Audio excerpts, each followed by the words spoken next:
शीही, ये दांत ब्रश करने का समय है। एक शांत गांव में शीई नाम का एक छोटा खरगोश रहता था।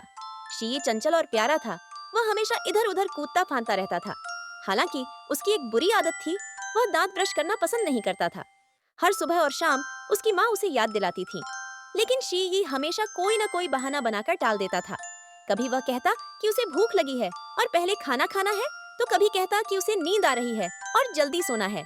अगर वह ब्रश करता भी था तो बस खाना पूर्ति करता था और दांत ब्रश करने को गंभीरता से नहीं लेता था। उसकी माँ चिंतित थी, लेकिन वह भी असहाय थी। एक रात बहुत सारी मीठी गाजर खाने के बाद चीए बिना ब्रश किए सो गया। आधी रात को वह अचानक तेज दांत दर्द के कारण जाग गया। वह अपने गालों को पकड़कर बिस्तर पर दर्द से कराह रहा था।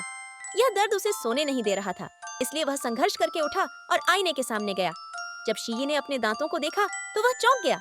उसके दांतों पर काले रंग के छोटे छोटे छेद थे, जैसे कीड़े ने खा लिया हो। शीई घबराकर अपने दांतों को छूने लगा और वे छोटे छेद मानो उसकी आलस्य का मजाक उड़ा रहे थे। अगली सुबह शीई गांव के दंत चिकित्सक उल्लू डॉक्टर के पास गया।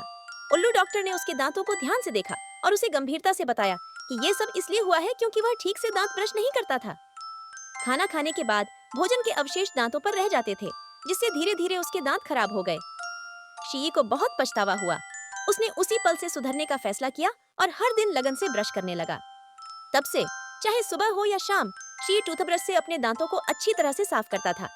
धीरे धीरे शी के दांत सफेद और स्वस्थ हो गए और उसे फिर कभी आधी रात को दांत दर्द से जागना नहीं पड़ा। यह कहानी हमें सिखाती है कि दांतों की देखभाल करना बहुत जरूरी है, क्योंकि दांत भोजन चबाने और शरीर को स्वस्थ रखने का एक महत्वपूर्ण हिस्सा है। इसके अलावा नियमित रूप से ब्रश करने जैसी अच्छी स्वच्छता आदतें न केवल हमें स्वस्थ रखती हैं, बल्कि हमें कई अनावश्यक पीड़ाओं से भी बचाती हैं।